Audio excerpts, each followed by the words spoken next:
당신은 그런 사람을 만나본 적이 있습니까? 겉보기에는 아무것도 가진 것 없어 보이는 온몸에 흙먼지를 뒤집어 쓴 한 노인. 하지만 당신이 인생의 가장 깊은 절망 속에 빠져 있을 때 불쑥 낡은 가방 하나를 건네오고 그 가방을 여는 순간 당신의 인생이 송두리째 바뀌게 되는 그런 기적 같은 만남 말입니다.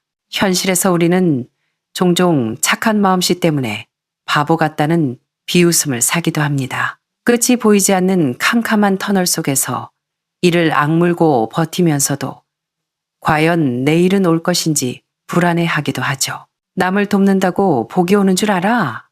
라며 모두가 냉소할 때 과연 진실은 무엇일까요? 오늘의 이야기는 서울의 한 식당 문 앞 매일같이 서성이던 한 노인의 뒷모습에서 시작됩니다. 그는 6년 동안 말없이 무료 급식을 먹었습니다. 단 한 푼의 돈도 내지 않았죠. 하지만 식당이 문을 닫게 된 그날, 그가 내민 것은 상상조차 할 수 없었던 물건이었습니다. 식당 주인은 그 자리에서 굳어버렸고 떨리는 손으로 아무 말도 하지 못했습니다.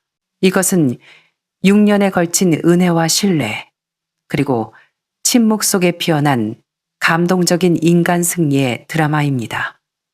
그리고 그 결말은 당신의 심장을 전율케 할 것입니다. 진정한 선행은 결코 소란스럽지 않습니다. 다만 조용히 운명의 수레바퀴를 돌릴 뿐입니다. 그 낡은 가방 속에는 30년이라는 시간을 건너온 선의의 메아리가 숨겨져 있었습니다. 2014년 늦가을, 서울 종로구의 오래된 골목. 이곳은 향냄새와 오래된 식당의 음식 냄새, 그리고 세월의 흔적이 켜켜이 쌓인 건물들이 묘한 조화를 이루는 곳입니다. 이 사람 냄새나는 오래된 동네에서 35세의 박민준 씨는 인생 최대의 모험을 시작하고 있었습니다. 국내 굴지의 통신 대기업에서 12년간 근무하며 모은 퇴직금과 저축 1억 2천만 원, 그리고 친지들에게 빌린 돈 8천만 원을 합쳐 종로 뒷골목에 25평 남짓한 가게를 얻었습니다. 원래는 오래된 이발소였던 이 낡은 공간은 2달간의 공사 끝에 소박하지만 정갈한 한식당으로 다시 태어났습니다. 문 앞에는 투박한 손글씨로 쓴 간판이 걸렸습니다. 민준이네 식탁. 여보, 정말 괜찮겠어? 아내 이지은 씨는 아직 페인트 냄새가 채 빠지지 않은 가게 한가운데 서서 분주한 남편을 바라보았습니다. 그녀의 눈빛에는 지지와 걱정이 동시에 서려 있었죠. 그녀는 이것이 남편의 어린 시절 꿈이라는 것을 알고 있었습니다. 외할아버지에게 물려받은 손맛으로 자신만의 식당을 여는 것. 하지만 2억 원이라는 돈은 평범한 중산층 가정인 그들에게 전 재산이나 다름없었습니다. 걱정 마, 지은아. 외할아버지도 옛날에 이 근처에서 장사하셨잖아. 그분이 늘 말씀하셨어. 이곳엔 정칭이 있다고. 좋은 음식은 절대 사람을 배신하지 않아. 민준 씨는 이마에 맺힌 땀을 닦으며 메뉴판을 바라보았습니다. 갈비찜, 백숙, 그리고 노릇한 해물파전 사진이 붙어있는 메뉴판을 보는 그의 눈은 확신으로 빛나고 있었습니다. 8살 난 아들 지호는 가게 안을 깡충깡충 뛰어다니며 모든 것을 신기해했습니다. 아빠, 이제 우리 집이 식당이 된 거예요? 맛있는 거 매일 먹을 수 있어요? 그럼 지호야, 아빠가 세상에서 제일 맛있는 밥을 해줄게. 민준 씨는 아들의 머리를 쓰다듬으며 다짐했습니다. 반드시 이 식당을 성공시키겠다고. 개업 첫 주, 민준이네 식탁은 호기심 많은 손님들로 붐볐습니다. 인근 직장인들과 주민들이 찾아와 하루 매출이 80만 원에서 100만 원까지 나오기도 했죠. 부부는 희망에 부풀었습니다. 하지만 호시절은 짧았습니다. 개업 효과가 사라지자 손님은 썰물처럼 빠져나갔습니다. 2주차가 되자 하루 매출은 30만 원 밑으로 떨어졌습니다. 월세와 재료비, 전기세 등을 빼고 나면 적자였습니다. 민주 씨는 매일 새벽 6시 경동시장에 나가 가장 신선한 재료를 골라왔습니다. 주방에선 직접 웍을 잡고 모든 요리의 맛을 최상으로 유지하려 애썼습니다. 손님이 없는 오후면 가게 앞에 서서 전단지를 돌렸습니다. 억지 미소를 지으며 행인들에게 맛있는 집밥 드시고 가세요라고 외쳤지만 손에 쥐어진 두툼한 전단지는 저녁이 되도록 줄어들지 않았습니다. 그의 마음은 점점 무거워져만 갔습니다. 2주차 수요일 오후 서울 하늘에 가을비가 부슬부슬 내리기 시작했습니다. 을씨년스러운 가을비는 그칠 줄 모르고 이어졌고 사람들의 마음마저 우울하게 만들었습니다. 민주 씨는 처마 끝에서 떨어지는 빗방울을 바라보며 잿빛 하늘 같은 자신의 처지를 한탄하고 있었습니다. 그때였습니다. 맞은편 재활용 수거함 옆에서 빗속을 뒤적이는 구부정한 그림자가 눈에 들어왔습니다. 70대 중반쯤 되어 보이는 노인이었습니다. 낡아 빠진 파란색 작업복을 입고 위창이 다 떨어진 운동화를 신은 채 비를 맞고 있었습니다. 빗물이 얇은 옷을 적셔 앙상한 몸에 달라붙었지만 노인은 아랑곳하지 않고 빈 캔과 폐지를 찾는 데만 열중하고 있었습니다. 희끗한 머리카락을 타고 빗물이 뚝뚝 떨어지는 것도 모른 채 말이죠. 그 모습을 보던 민주 씨의 가슴 한구석이 아려왔습니다. 그는 돌아가신 외할아버지를 떠올렸습니다. 종로에서 작은 슈퍼마켓을 하며 늘 어려운 이웃을 돕던 분이셨죠. 사람은 측은지심 착긴지심이 있어야 한다. 남이 힘든 걸 보면 모른 척하지 말고 도와야 해. 외할아버지의 목소리가 들리는 듯 했습니다. 빗줄기는 점점 굵어지는데 노인은 여전히 그곳을 떠나지 않았습니다. 민준 씨는 더 이상 지켜볼 수만 없었습니다. 그는 주방으로 달려가 갓 지은 뜨끈한 국밥 한 그릇을 퍼담고 찜기에서 김이 모락모락 나는 만두 2개를 접시에 담았습니다. 그리고 우산을 펴들고 길 건너편으로 향했습니다. 어르신, 어르신! 민준 씨가 조심스럽게 불렀습니다.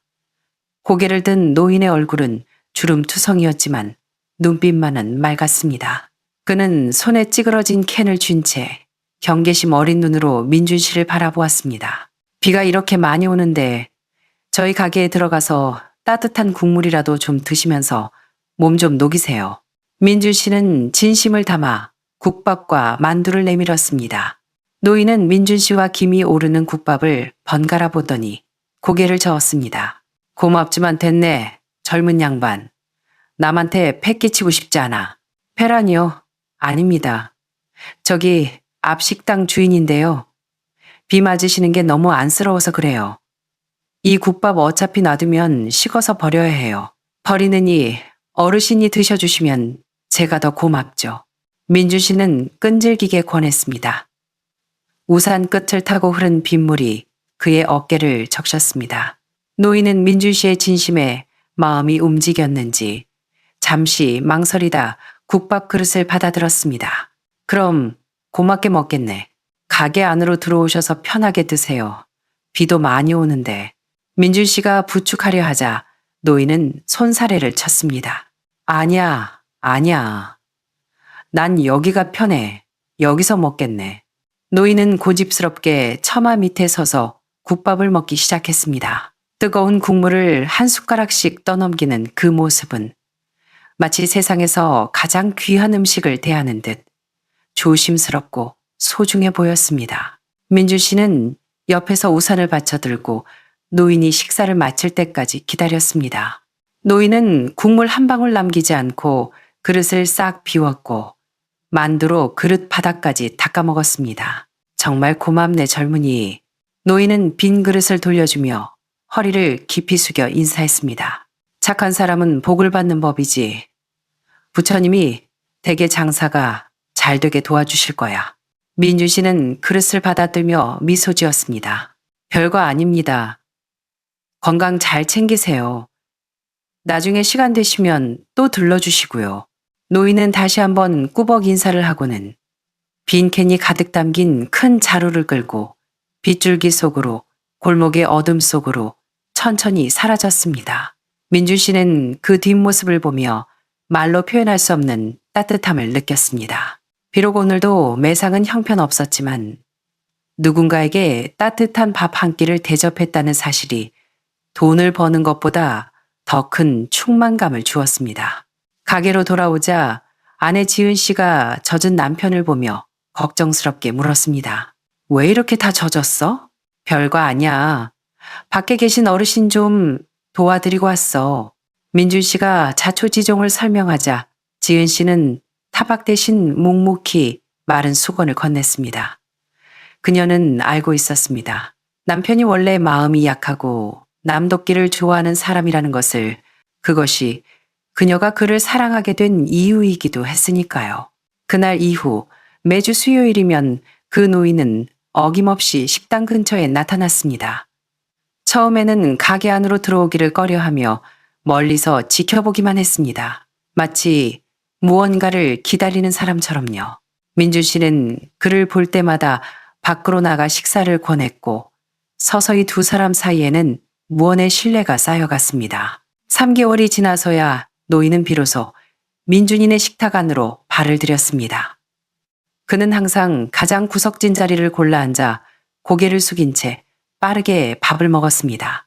혹여 다른 손님에게 방해가 될까봐 노심초사하는 모습이었죠. 몇 번의 대화 끝에 민주 씨는 노인의 이름이 최영식이며 올해 68세라는 것을 알게 되었습니다. 젊은 시절 인천항 부두에서 하역 노동자로 30년을 일하다 몸이 상해 은퇴했고 5년 전 아내를 병으로 떠나보냈다고 했습니다. 아들이 하나 있는데 판교 테크노밸리에 있는 IT 회사에 다녀. 결혼해서 잘 살고 있지. 바빠서 서울엔 잘 안 와. 최영식 노인은 손등으로 눈가를 훔쳤습니다. 자식한테 짐되기 싫어. 내 뼈가 부서져라 이래서 키웠지만 늙어서 짐이 될 순 없지. 아직 내 몸 하나는 내가 건사할 수 있어. 폐지 줍고 캔 모으면 한 달에 30, 40만 원은 벌어. 나 혼자 쓰기엔 충분해. 민준 씨는 가슴이 먹먹해졌습니다. 칠순이 다 된 노인이 집에서 편안히 여생을 보내야 할 시기에 거리에서 폐지를 줍고 있다니. 말은 담담하게 하지만 자존심 강한 노인이 자식에게 손 벌리기 싫어 얼마나 애쓰고 있는지 훤히 보였습니다. 어르신, 지금 사시는 곳은 어디세요? 민준 씨가 조심스럽게 물었습니다. 이 근처 고시원에 있어. 창문 없는 방이지만 한 달에 25만 원이면 돼. 좁아도 혼자 눕기엔 충분해. 최 노인은 쓸쓸하게 웃었습니다. 평생 그렇게 살았어. 많은 거 바라지 않아. 민준 씨는 최 노인을 알면 알수록 그의 강인함과 낙천적인 태도에 존경심을 느꼈습니다. 거리를 헤매며 재활용품을 줍는 구부정한 등을 볼 때마다 더 많이 도와드리고 싶다는 생각이 들었습니다. 어느덧 겨울이 찾아왔습니다. 서울에 첫 한파주의보가 내려진 날, 기온은 영하 10도까지 곤두박질 쳤습니다. 거리를 지나는 사람들은 두꺼운 패딩 점퍼에 목도리를 칭칭 감고 종종 걸음을 쳤습니다. 점심 무렵, 여느 때처럼 최 노인이 가게에 왔습니다. 하지만 민준 씨의 눈에 노인의 보랏빛으로 변한 입술과 벌겋게 언 손가락이 들어왔습니다. 얇은 작업복 하나로는 칼바람을 막을 수 없었던 겁니다. 민준 씨는 더 이상 참을 수가 없었습니다. 그는 최 노인 앞에 앉아 진지하게 말했습니다. 최 어르신, 제가 제안 하나 드릴게요. 제안이라니? 노인이 의아한 눈빛으로 고개를 들었습니다. 앞으로 매일 점심때 가게로 오세요. 수요일만이 아니라 매일요. 민준 씨는 목소리를 낮춰 속삭였습니다. 어차피 저희 가게는 밥이랑 반찬을 넉넉히 해요. 남으면 다 버려야 하는데 어르신이 오셔서 좀 해결해 주세요. 음식 버리면 벌 받잖아요. 환경 보호한다고 생각하시고 도와주세요. 최 노인은 손사래를 쳤습니다. 안 돼, 안 돼. 그건 너무 염치 없는 짓이야. 일주일에 한 번이면 좋게. 정말 괜찮아. 어르신, 제 말 좀 들어보세요. 민준 씨의 목소리에 힘이 실렸습니다. 저희 외할아버지가 그러셨어요. 사람은 서로 돕고 사는 거라고.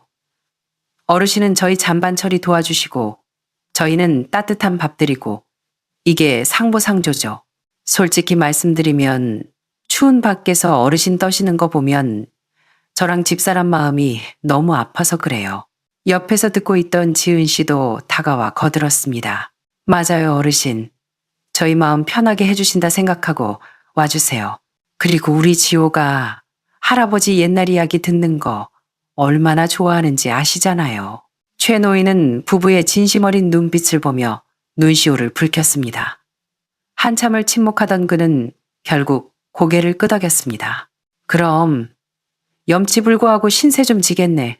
대신 조건이 있어. 밥은 딱 한 공기만 주고 반찬도 많이 주지 마. 남기면 안 되니까.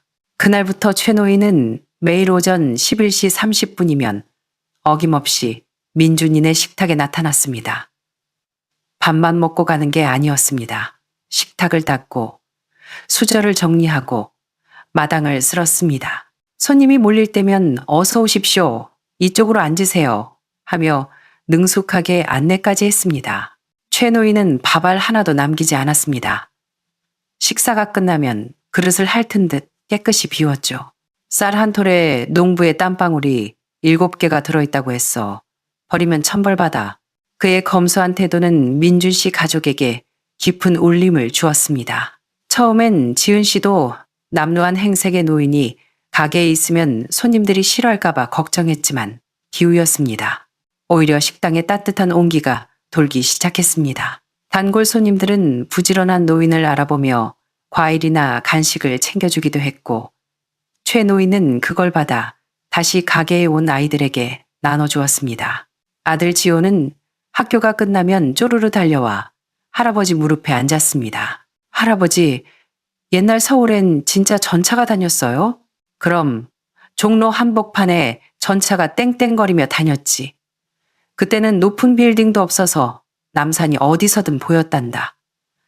밤이면 하늘에 별이 쏟아질 듯 많았어. 최 노인의 이야기 보따리는 끝이 없었습니다. 인천항의 거친 파도 이야기, 사라져버린 옛 직업들, 가난했지만 정이 넘쳤던 시절의 이야기에 어른들조차 귀를 기울였습니다. 시간이 흐르며 민준이네 식탁의 사정도 나아졌습니다. 민준 씨의 정직한 손맛이 입소문을 탄 덕분이었습니다. 부드러운 갈비찜과 칼칼한 김치찌개는 직장인들의 점심 메뉴 1순위가 되었습니다. 2016년이 되자 하루 매출은 150만 원에서 200만 원 사이를 오갔습니다. 민준 씨는 비로소 생계 걱정을 덜 수 있었습니다. 하지만 그는 초심을 잃지 않았습니다. 여전히 매일 최 노인을 위해 정성스러운 점심상을 차렸습니다. 어느 날 새로운 손님이 최 노인을 보고 물었습니다. 사장님, 저 어르신은 여기서 일하시는 분인가요? 민준 씨는 미소 지으며 대답했습니다. 저희 가족입니다. 그 말을 들은 최 노인의 눈가가 촉촉해졌습니다. 그는 70평생 가장 따뜻한 사람들을 만났다고 생각했습니다. 세월은 흘러 최 노인은 73세가 되었습니다. 나이가 들었지만 그는 여전히 폐지 줍는 일을 멈추지 않았습니다. 민준 씨가 이제 그만 쉬시라고 몇 번이나 권했지만 노인은 고개를 저었습니다. 사람은 움직여야 녹슬지 않아. 최 노인은 자신의 가슴을 툭툭 쳤습니다. 내 힘으로 사회에 보탬이 되고 내 손으로 돈 10원이라도 버는 것. 그게 내가 살아있다는 증거야. 민준아, 명심해라. 사람이 진짜 무서운 건 가난이 아니야. 내가 쓸모없는 존재라고 느껴지는 것, 그게 지옥이다. 민준 씨는 평범해 보이는 노인에게서 거대한 삶의 지혜를 배웠습니다. 그는 노인의 선택을 존중하기로 했습니다. 2019년 민준이네 식탁은 꽤 유명한 맛집이 되었습니다. 민준 씨는 과감한 결단을 내렸습니다. 2호점을 내기로 한 것입니다. 그는 강남구 청담동에 40평 규모의 고급 한정식집을 열었습니다. 이름은 민준 프라이빗 키친. 객단가를 기존 1만 원대에서 8만 원대로 높이고 비즈니스 접대와 상견례 등 고급 손님을 타겟으로 했습니다. 두 가게의 월 매출을 합치니 1억 8천만 원, 순수익만 5천만 원에 달했습니다. 민준 씨는 드디어 경제적 자유를 얻었습니다. 하지만 그는 거만해지지 않았습니다. 여전히 주방을 지키며 음식 맛을 관리했고 최 노인을 챙겼습니다. 최 노인은 민준 씨의 성공을 자신의 일처럼 기뻐했습니다. 민준이는 복받을 자격이 있어. 그렇고 말고. 하지만 성공도 민준 씨의 사람됨을 바꾸지는 못했습니다. 그는 여전히 최 노인이 아프면 직접 병원에 모시고 갔고 명절이면 선물을 챙겼습니다. 어느 평화로운 오후 최 노인이 불쑥 말을 꺼냈습니다. 민준아, 나 유언장을 좀 쓰고 싶다. 민준 씨는 깜짝 놀랐습니다. 어르신 정정하신데 무슨 그런 말씀을 하세요. 사람 일 모르는 거야. 정신 맑을 때 정리해두고 싶어. 최 노인의 표정은 진지했습니다. 내가 가진 건 별로 없지만 내 적금을 너한테 남기고 싶다. 어르신, 제발 그러지 마세요. 민준 씨는 펄쩍 뛰었습니다. 어르신께 받은 사랑만으로도 넘치는데 돈이라뇨. 절대 안 됩니다. 내 말 들어봐. 최 노인이 민준 씨의 손을 꼭 잡았습니다. 피 한 방울 안 섞인 늙은이한테 이렇게 잘해주는 사람이 어디 있어. 이 은혜는 돈으로 못 갚아. 이미 써놨어. 내 마음이니 받아줘. 민준 씨는 눈시울이 붉어진 채 고개를 저었습니다. 마음만 감사히 받겠습니다. 그 돈은 어르신 노후 자금으로 쓰시거나 아드님한테 주세요. 제가 어르신 돕는 건 대가를 바라고 하는 게 아닙니다. 민준 씨의 완강한 태도에 최 노인은 더 이상 강요하지 않고 고개를 끄덕였습니다. 하지만 노인의 마음속에는 이미 확고한 결심이 서 있었습니다. 2019년의 대한민국은 경제적으로 풍요로웠습니다. 민준이네 식탁은 종로의 명물이 되었고 청담동의 민준 프라이빗 키친은 예약 없이는 갈 수 없는 핫플레이스가 되었습니다. 민준 씨는 청담동 주방에 서서 분주한 셰프들을 바라보며 벅찬 감동을 느꼈습니다. 하루 매출 30만 원에 한숨 쉬던 시절이 엊그제 같은데 이제 월 매출 2억 원을 바라보는 외식 사업가가 된 것입니다. 대표님, 오늘 저녁 룸은 만석입니다. 웨이팅도 3팀 있고요. 점장이 보고했습니다. 다들 고생 많아요. 아무리 바빠도 퀄리티 타협하지 마세요. 민준 씨는 늘 하던 당부를 잊지 않았습니다. 종로 본점으로 돌아오니 최 노인이 기다리고 있었습니다. 73세가 된 그는 걸음걸이가 많이 느려졌지만 눈빛만은 여전했습니다. 이제는 매일 폐지를 줍지 않고 일주일에 사흘, 소일거리 삼아 동네를 돌았습니다. 어르신, 오늘 수확은 좀 있으세요? 쏠쏠해. 알루미늄 캔 20개랑 박스 몇 개 주었어. 최 노인은 만족스럽게 웃었습니다. 점심시간이 되자 그는 옛날 이야기를 풀어놓았습니다. 1970년대 인천항은 불야성리였지. 배가 끊임없이 들어오고 부두는 24시간 돌아갔어. 우리 같은 하역 노동자들도 힘들긴 했지만 돈은 꽤 벌었어. 한 달에 당시 돈으로 20만 원 넘게 벌었으니까 공무원 월급보다 많았지. 그때 20만 원이면 큰 돈 아닙니까? 엄청났지. 짜장면 한 그릇에 200원 할 때니까 안 먹고 안 입고 모으면 한 달에 10만 원은 저축했어. 내가 그때 번 돈으로 서울에 집도 사고 아들 대학도 보낸 거야. 민준 씨는 흥미롭게 들었습니다. 그것은 한국 경제 성장의 산증인이 들려주는 역사였으니까요. 어르신, 그때부터 재테크에 눈을 뜨신 거예요? 재테크랄 게 있나. 그냥 돈 생기면 무조건 땅이나 집을 샀어. 1975년에 종로 근처에 작은 집을 하나 샀는데 그때 평당 5만 원 하던 게 지금은 얼만지 알아? 어마어마하지. 민주 씨는 최 노인이 단순한 빈민이 아님을 짐작했습니다. 비록 지금은 검소하게 살지만 그에게는 시대를 읽는 투박한 지혜가 있었습니다. 사람은 분수에 맞게 살아야 해. 돈은 쓸 만큼만 있으면 돼. 덕을 쌓는 게 돈 쌓는 것보다 중요해. 재벌들 봐라. 갈 때 돈 쌓 짊어지고 가나? 하지만 네가 베푼 선행은 남들이 기억해준다. 이런 노인의 철학은 민준 씨에게 깊은 영향을 주었습니다. 2020년 초 갑작스러운 재앙이 전 세계를 덮쳤습니다. 코로나19였습니다. 대한민국도 예외는 아니었습니다. 정부의 강력한 사회적 거리두기 정책이 발표되자 요식업계는 직격탄을 맞았습니다. 저녁 9시 이후 영업 금지, 5인 이상 집합 금지. 이 조치는 청담동 민준 프라이빗 키친에게 사형 선고나 다름없었습니다. 80석 규모의 식당은 텅 비었고 회식과 접대가 사라지자 예약은 줄줄이 취소되었습니다. 비싼 식재료는 냉장고에서 썩어갔습니다. 대표님, 오늘 매출 23만 원입니다. 점장의 목소리가 떨렸습니다. 하루 500만 원을 찍던 가게가 하루아침에 무너져 내린 것입니다. 종로 본점은 그나마 배달과 포장으로 버텼지만 매출은 반토막이 났습니다.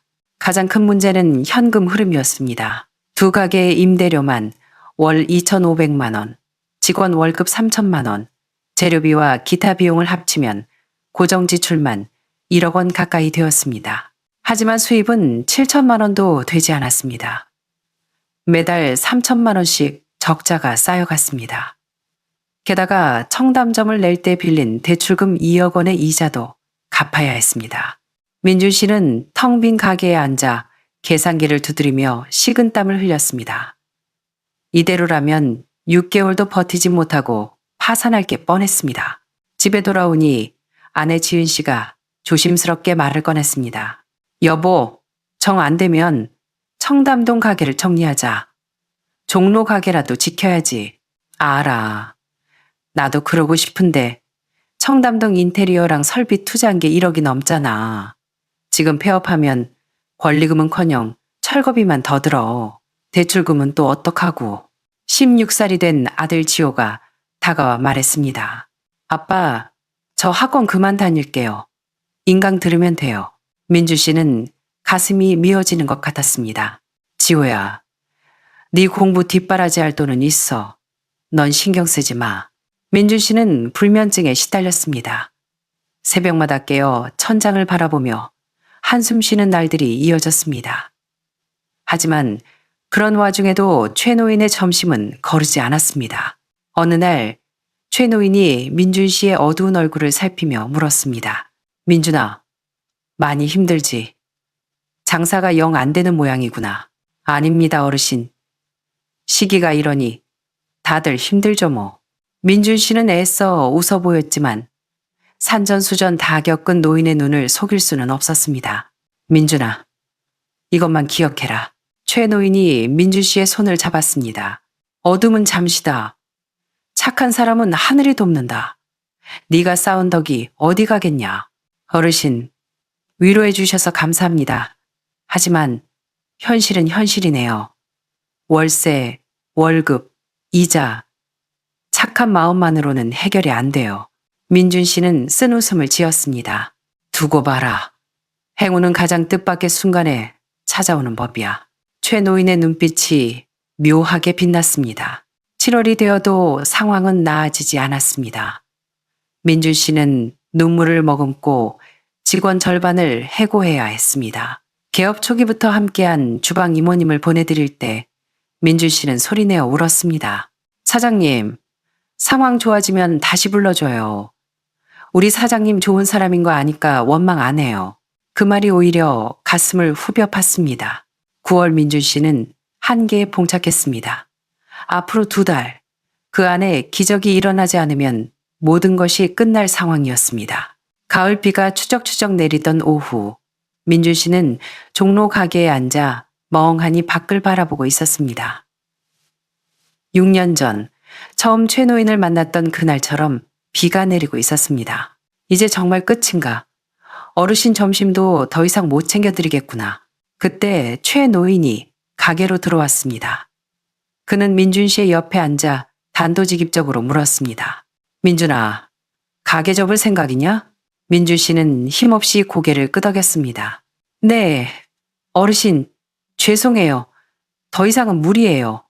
청담동은 폐업 신고할 거고요, 여기도. 장담 못하겠어요. 알겠다. 최 노인은 민준 씨의 어깨를 토닥였습니다. 내일 내가 할 말이 있다. 내가 왜 네 가게 앞에 나타났는지, 그리고 네가 모르는 사실에 대해서. 네? 민준 씨는 의아했습니다. 6년 동안 한 번도 본 적 없는 진지한 표정이었습니다. 내일 아침 일찍 가게로 오마. 모든 게 달라질 거다. 다음 날 아침, 최 노인은 평소보다 1시간 일찍 도착했습니다. 그의 손에는 낡은 보자기에 쌓인 가방이 들려 있었습니다. 민준아, 조용한 데서 얘기 좀 하자. 손님이 없는 구석자리에 마주 앉은 최 노인의 손이 미세하게 떨리고 있었습니다. 민준아, 이제 내 진짜 정체를 밝혀야겠다. 정체라니요? 어르신, 설마. 난 넉마주의가 맞다. 하지만 돈이 없어서 죽는 건 아니란다. 최 노인은 보자기를 풀었습니다. 그 안에는 서류 몇 장과 통장 하나가 들어 있었습니다. 그는 등기권리증 하나를 민준 씨 앞으로 밀었습니다. 서울특별시 서초구 반포동 5호 아파트 32평, 소유자 최영식, 반포동. 대한민국에서 가장 비싼 땅 중 하나. 그 아파트 한 채면 최소 30억 원은 좋게 넘을 것입니다. 이게 뭡니까? 내 집이다. 최 노인은 통장을 내밀었습니다. 여기 현금 5억 원이 들어있다. 민준아, 이건 다 네 것이다. 민준 씨는 벼락을 맞은 듯 멍해졌습니다. 집 문서와 통장, 그리고 초라한 행색의 노인을 번갈아 보았습니다. 도무지 현실감이 없었습니다. 어르신, 어떻게 이런. 아니, 왜 폐지를 주우신 거예요? 최 노인은 씁쓸하게 웃었습니다. 사람을 찾고 있었거든. 정확히 말하면 한 은인앤의 후손을. 누구요? 내 외할아버지, 김덕수님. 외할아버지의 이름이 나오자 민주 씨는 소스라치게 놀랐습니다. 어르신이 제 할아버지를 아세요? 최 노인의 눈에 눈물이 고였습니다. 알다마다 내 생명의 은인이다. 그분이 없었다면 지금의 나도 없었어. 민주 씨는 숨을 죽이고 노인의 이야기를 기다렸습니다. 1989년의 일이다. 내가 30살 때였지. 부산에서 일하다 사고를 치고 무일푼으로 서울로 도망쳐 왔어. 갈 곳도 없고 돈도 없어 며칠을 굶다가 폭우가 쏟아지던 밤 종로의 한 슈퍼마켓 앞에서 쓰러졌지. 그게 내 할아버지 가게였어. 최 노인의 목소리가 가늘게 떨렸습니다. 난 내가 죽는 줄 알았다. 그런데 네 할아버지가 날 발견하고 가게 안으로 업고 들어갔어. 낯선 불황자를 집에 들이는 게 쉬운 일이 아니었을 텐데 따뜻한 미음을 쑤어 먹이고 안방 아랫목을 내주셨지. 할아버지가. 다음 날 아침 할아버지는 내게 깨끗한 옷을 입히고는 봉투 하나를 쥐어주셨어. 당시 돈으로 20만 원이 들어있었지. 그리고 인력사무소를 소개해 주셨어. 젊은이, 살아야 하네. 살다 보면 좋은 날이 와. 그렇게 말씀하셨지. 민준 씨의 눈시울이 뜨거워졌습니다. 그 뒤로도 할아버지는 내가 자리를 잡을 때까지 멘토가 되어주셨어. 월급을 받으면 무조건 삼성전자 주식을 사라. 그리고 돈 모아서 땅을 사라고 조언해 주셨지. 덕분에 내가 부자가 된 거야. 내 할아버지의 해안 덕분에. 그런데 왜 저를 1995년에 성공해서 할아버지를 찾아갔을 땐 이미 돌아가신 뒤였어. 따님이 하나 있다고 들었는데 연락이 닿질 않았지. 평생의 한헌이었다. 은혜를 갚지 못했다는 죄책감. 최 노인은 낡은 신문 스크랩을 꺼냈습니다. 2014년 지역신문에 실린 민준 씨의 인터뷰 기사였습니다. 대기업 그만두고 할아버지의 손맛 있는 청년 사장 박민준. 이 기사를 보고 심장이 멈추는 줄 알았다. 사진 속 네 눈매가 할아버지와 똑같았거든. 게다가 종로에서 장사를 한다니. 그래서 저를 시험하신 겁니까? 그래. 과연 김덕수님의 피를 이은 손자가 맞는지, 인성은 올바른지 확인하고 싶었어. 6년 동안 널 지켜봤다. 장사가 잘 될 때나 망해갈 때나 넌 한결같이 나 같은 늙은이를 챙겼어. 넌 합격이다. 아니, 할아버지보다 더 훌륭해. 최 노인은 민준 씨의 손을 꼭 잡았습니다. 민준아, 이건 적선이 아니다. 35년 전에 내가 빚진 원금의 이자를 쳐서 갚는 거야. 이건 돌고 도는 선의의 결과다. 민주 씨는 흐르는 눈물을 닦으며 등기 권리증을 바라보았습니다. 어르신, 너무 큰 돈입니다. 제가 받아도 될까요? 받아야 해. 그리고 부탁이 하나 있다. 말씀만 하세요. 이 돈으로 다시 일어서라. 그리고 재단을 하나 만들어다오. 내 할아버지 이름으로 어려운 노인들을 돕는 재단. 알겠습니다. 약속할게요. 그리고 어르신, 저희 집으로 들어오세요. 이제 저희가 모실게요. 그렇게 민준 씨의 인생은 다시 한번 기적을 맞이했습니다. 그는 청담동 가게를 정리하고 서초동 아파트를 담보로 자금을 융통해 새로운 식당을 열었습니다. 이름하여 덕순의 밥상, 할아버지의 이름을 딴 따뜻한 가정식 식당이었습니다. 그리고 약속대로 김덕수 노인복지재단을 설립했습니다. 최 노인이 기부한 현금 5억 원이 종잣돈이 되었습니다. 민준 씨의 아내 지은 씨가 사무국장을 맡아 독거노인들에게 도시락을 배달하고 의료비를 지원하는 일을 시작했습니다. 덕순의 밥상은 개업과 동시에 문전성시를 이루었습니다. 맛도 맛이지만 이 기막힌 사연이 알려지면서 사람들의 발길이 끊이지 않았습니다. 식당 한쪽 벽에는 민준 씨가 직접 쓴 글귀가 걸렸습니다. 선행은 돌고 돕니다. 사랑은 흐릅니다. 최영식 어르신은 민준 씨의 집에서 가족처럼 지냈습니다. 지호는 할아버지를 친할아버지처럼 따랐고 민준 씨 부부는 지극정성으로 모셨습니다. 그로부터 4년 뒤인 2024년 봄, 최영식 어르신은 78세를 일기로 평온하게 눈을 감았습니다. 그는 잠자듯 편안한 얼굴로 떠났습니다. 장례식장에는 수백 명의 조문객이 찾았습니다. 재단의 도움을 받은 노인들, 식당 단골 손님들, 그리고 이 이야기에 감동받은 시민들이었습니다. 유품을 정리하던 민준 씨는 낡은 일기장 하나를 발견했습니다. 2014년 10월 6일, 드디어 은인의 손자를 찾았다. 비 오는 날 나에게 국밥을 내미는 그 눈빛, 영락없는 김덕수님이다. 가슴이 뛴다. 2020년 5월, 민준이가 많이 힘들다. 그런데도 내 밥그릇엔 늘 고기가 가득하다. 바보 같은 녀석, 참으로 고맙고 미안하다. 마지막 페이지에는 떨리는 필체로 이렇게 적혀 있었습니다. 민준아, 선함은 선택이지만 습관이 되어야 한다. 당장 보답이 없더라도 실망하지 마라.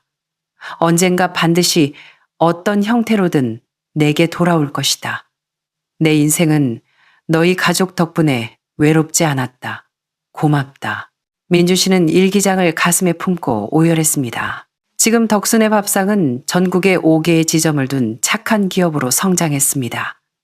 수익의 10%는 꼬박꼬박 재단으로 들어갑니다. 아들 지호는 사회복지학을 전공하고 재단 일을 돕고 있습니다. 35년 전 빗속에서 건넨 따뜻한 미음 한 그릇이 한 사람의 생명을 구했고 35년 후 그 보은본이 한 가족을 구하고 수많은 이웃을 돕고 있습니다.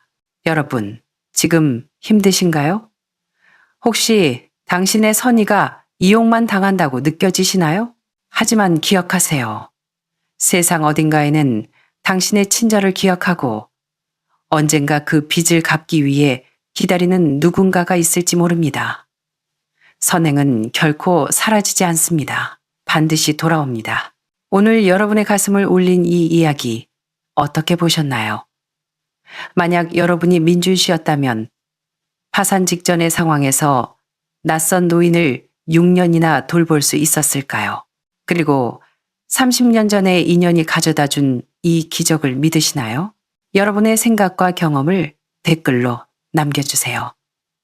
따뜻한 이야기가 더 널리 퍼질 수 있도록 구독과 좋아요 부탁드립니다. 그럼 오늘도 누군가에게 따뜻한 밥 한 끼 같은 하루가 되시길 바랍니다. 감사합니다.